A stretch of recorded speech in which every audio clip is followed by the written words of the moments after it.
NATO is a strong military alliance, both with conventional forces but also with nuclear deterrence. And we are going to remain a very strong military alliance, the strongest alliance in the world. It is not an attack in the conventional sense derived from when NATO came into existence. But European nations are under attack every single day from enemies with no real national base. What can or should be done to aid in the war on terror? And is NATO even necessary in the 21st century world? As an American ambassador beginning in the George W. Bush administration in 2003, he was charged with advancing the president's agenda in counterterrorism, organized crime, and corruption. He also worked closely with NATO regarding policy, and ambassador to the International Atomic Energy Agency, which helps us talk about Iran in a few moments. It's a pleasure to welcome Greg Schulte into MidPoint. Ambassador, thank you so much for joining us. Pleasure to join you. We are under such siege from terrorism around the world, and certainly what has happened here in the last couple of days with ISIS and the burning to death of a live prisoner points out exactly what sort of a siege not only Europe but the world is under. NATO, a very powerful organization when it began, still in existence. Is there anything is there anything that they should be doing in order to try to bring people together and try to find a way to blunt these terrorists? Absolutely. Let's not forget, Ed, that NATO is the world's most successful alliance. It emerged from the Cold War victorious, thanks to Ronald Reagan and the leadership of the United States. But after that, it had to figure out what was its role, what was its mission. And first, it went into the Balkans, where it stopped a war. It then went into Afghanistan, where NATO soldiers joined our soldiers. But now NATO faces a real variety of threats. I mean, it faces a resurgent Russia acting in Ukraine aggressively. It faces an Iraq that is on the verge of having an Iran that's on the verge of having nuclear weapons. And it's facing terrorism, which affects all NATO members, as we saw recently in Paris. Then what is it that they can be doing? Certainly with the ability to bring together leaders of nations, it seems to many people as if they're ineffective and just sitting there doing nothing.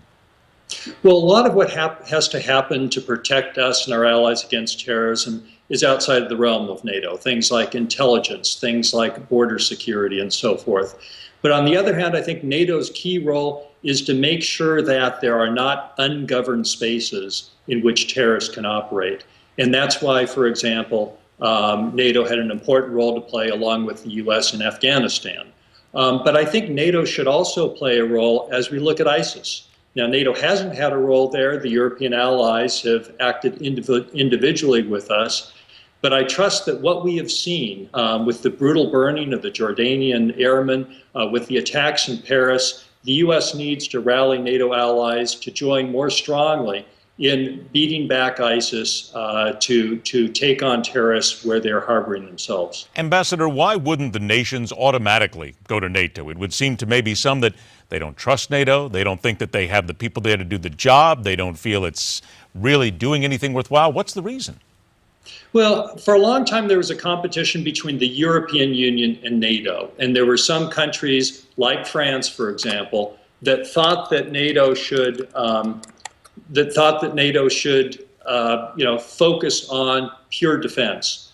But I think particularly now that France is with us in the war against terrorism, hopefully there's an opportunity to see NATO as an alliance that can bring our forces and our power together to deal with it. Is maybe the one thing that is disconcerting to you and so many others is that we have reached this point of having to talk about a group such as ISIS burning an individual to death. We simply have not been able to put together the coalition that's needed. I hate to use that word sometimes, but the government leaders who are absolutely defiant and are willing to do the hard things that need to be done. I think you're absolutely right. And one thing that NATO is, it's a coalition builder. It's a mechanism where you can bring countries together politically and you can bring together their military forces to operate together. And I think NATO only operates well if it has U.S. leadership. I think, Ed, in the earlier broadcast, you talked about NATO being useless. I disagree with you, but I do agree that NATO is useless without U.S. leadership. Actually, U.S. leadership. And again, it's a good point, but that's what the perception is from an awful lot of people around the world. And that's what I think that they're stuck with at this point. And not only that, but they're also waiting to see so many governments and people, not only with NATO, but what the United Nations is willing to do. That's another story that we could spend hours on, actually. But I'm going to ask, absolutely. I'm going to ask you to hold on just a moment here because we're right up against the break. We are going to come back, and I'm going to ask you about that when we do come back. All right, let's turn attention then also to that and the nation of Iran. Led by those who seem bent on raining nuclear war down on the Middle East and maybe even Europe, what NATO and their influence could and should be bringing to bear in this case, the nation of Iran.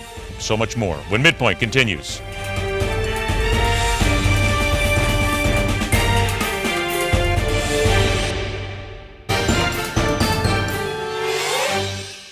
Back to business. Let's reintroduce former American ambassador serving 3 tours under 2 presidents, now Deputy Assistant Secretary of Defense for Space Policy since May of 2010. Greg Schulte joins us. Ambassador, you mentioned the United Nations here just a few moments ago, and that opens up another whole can of worms here internationally. Because outside of NATO, there can only do certain things. But there are people watching as terrorists are across the board. Russia's invading Ukraine. So much is happening in the Middle East. They look at the United Nations, and you've heard this for decades likely. They don't do anything. They sit there, they throw out resolutions, and they are the most completely useless world body anywhere. Are they? And why? When President Bush asked me to be the ambassador to the United Nations in Vienna, my first reaction was like yours. Really? But on the other hand, I had the opportunity to work with the International Atomic Energy Agency, which is a serious component of the United Nations. And it was really IAEA inspectors who helped, with U.S. help and the help of others, helped find Iran in violation of its Security Council resolutions.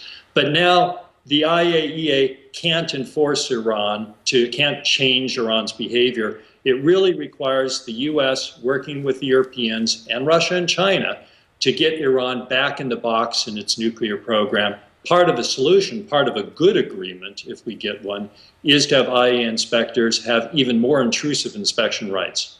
But do even government leaders themselves take the United Nations seriously? I think it depends on what issue you're talking about. There are some issues where the UN is clearly just a talk shop. There are other issues where the UN is important. I think just about every U.S. president has taken the UN seriously in dealing with things like nuclear inspections, where it really is the world's premier organization. If indeed they were able to do, well, let's put it this way, in your opinion, and we've talked about terrorism, we've talked about Iran, so many things, and I want to focus on Iran in just a moment, but let's take it down to the growing influence of ISIS around the world, Al-Qaeda and others. In your opinion, you've worked with this body. What should they be doing right now that would be effective in bringing governments together to get them to fight the terrorists?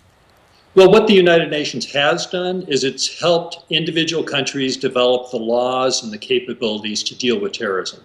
So there's a common definition of terrorism across the world. Increasingly, there's sharing of information and so forth. But Ed, frankly, the UN by itself can't deal with terrorism. This takes strong leadership by the U.S. This takes the U.S. working in coalition with our allies in Europe, with Jordan, with other countries across the world. The UN can help a little bit, but let's not count on it to deal with terrorism. When we speak about leadership and we also talk about Iran, there are those who feel that the president is not being a very good leader right now in going up against Iran, forcing them into a corner. Some people believe that the Iranian government, when it comes down to a lot of the nuclear talks, are simply just using us. They're playing us for time, and that any sort of agreement we come up with right now will be completely useless. Is all of that criticism fair? I have the same worries myself. I worry that we're heading towards a bad agreement that would leave Iran not with nuclear weapons, but as a nuclear-ready state, months away from having nuclear weapons. And I think that's real dangerous for our security and for the security of our allies.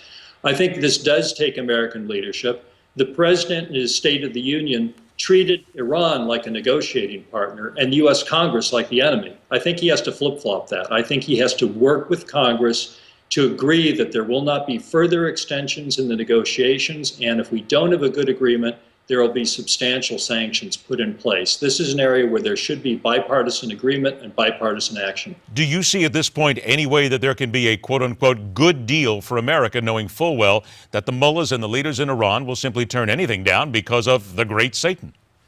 Well, let me describe a good deal. A good deal would first have Iran admit to its past work on weaponization, on developing nuclear weapons research and development. Secondly, it would have Iran substantially scale back their current infrastructures for nuclear so they wouldn't have a breakout capability. And third, they would agree to very intrusive inspections. That's a lot to ask of the mullahs. The only way they're going to perhaps agree to that if it's clear the international community is united, if it's clear that we're ready to walk away from these negotiations, and if it's clear that we're ready to put in place very strong sanctions sustained for the long term. Even that might not work. And so we'll have to be ready to defend our allies and contain and counter a nuclear-ready Iran. About 30 seconds left. Do you think the United Nations, NATO, anybody can actually get President Putin to back down on Ukraine?